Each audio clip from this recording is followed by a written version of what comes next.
Hey YouTube, welcome back to the channel. Today I'm going to be installing these wheel spacers on my 2004 Toyota Sequoia. I recently been doing a lot of work on it, and I just added some 33s on here. You know, a lot of people go bigger than that, but that's as big as I want to go on here. So I'm going to go ahead and put these spacers on.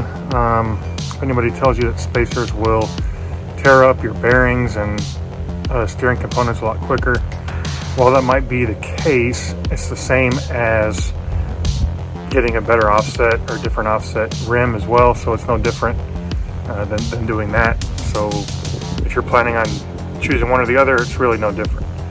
If you're going to get these wheel spacers, get quality ones. These are Spirdertrax. Make sure you get hub centric spacers, so that way it centers around the hub here and not the actual studs, and you will be good to go. So let's go ahead and get to this, and I'll show you the steps along the way on this front tire here.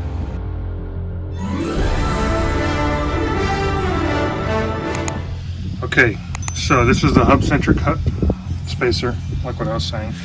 It's going to center around the actual hub itself. So you put this on, and you can hear it clip in, and it's not loose, and that doesn't have any hardware on it yet. That means it centers around the hub and places these studs exactly where they need to be.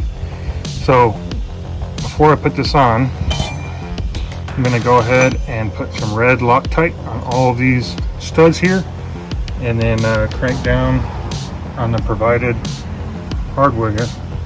So it does come with this red Loctite.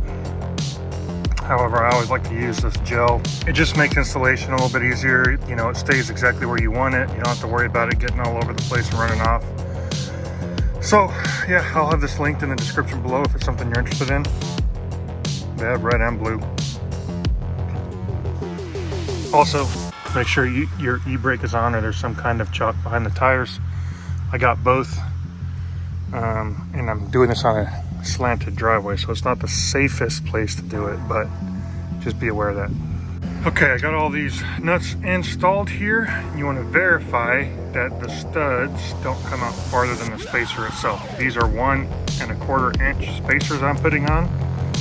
I put the red Loctite on here, put the nuts on just hand tight currently, and I'm about to go crank through here. According to the instructions that were sent with the Spirdertrax spacers, it wants you to torque down these nuts down to 90 foot-pounds, drive 50 miles, and then take your wheel off again and verify at 80 foot-pounds that these have not come loose at all.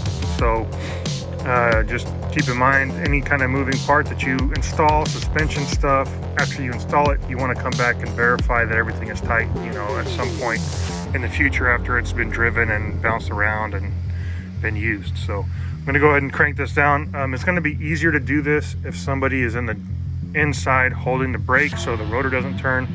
You can use a wrench kind of placed up on these studs to keep it from turning, which is what I'm going to do since I'm here by myself, but I'm going to go ahead and get to that. All right, I got my torque wrench here set to 90 pounds.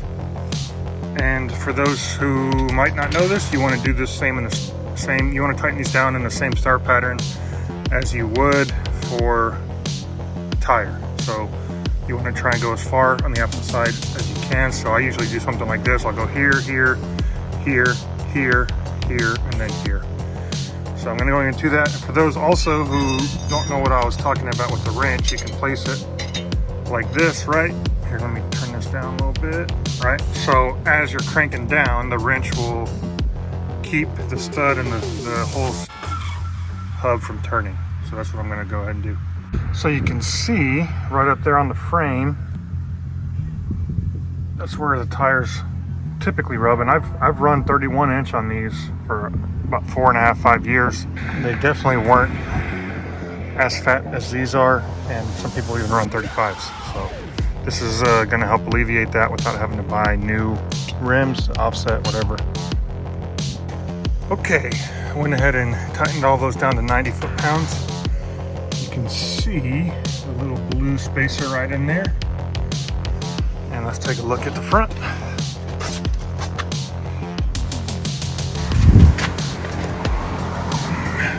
So the wheels aren't perfectly straight. You can see how it sticks out close to the edge of the fender flare right here.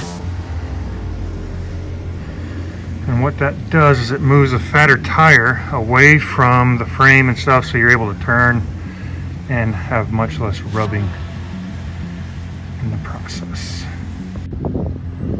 Here's a video of the passenger side. The wheel is cocked a little bit like this, so it does look like it sticks out a little bit farther than it does. But even with the wheel turned like that, it still doesn't stick out as far as this wheel does. Here is a close-up of both tires after spacers have been added. So brings them out right up to the edge of everything, just exactly what I wanted. Pretty pumped how it turned out. Well, there you go, guys. So easy. Just finished up. I decided to move it down here to flat ground. I didn't feel comfortable after doing the first one up on the slanted driveway. But it is so easy, you can accomplish it wearing slippers. So, hope you guys like this video. Thanks for watching, guys. Like always, hope you're having a great day. Stay tuned and keep on enjoying life out there. Appreciate the time.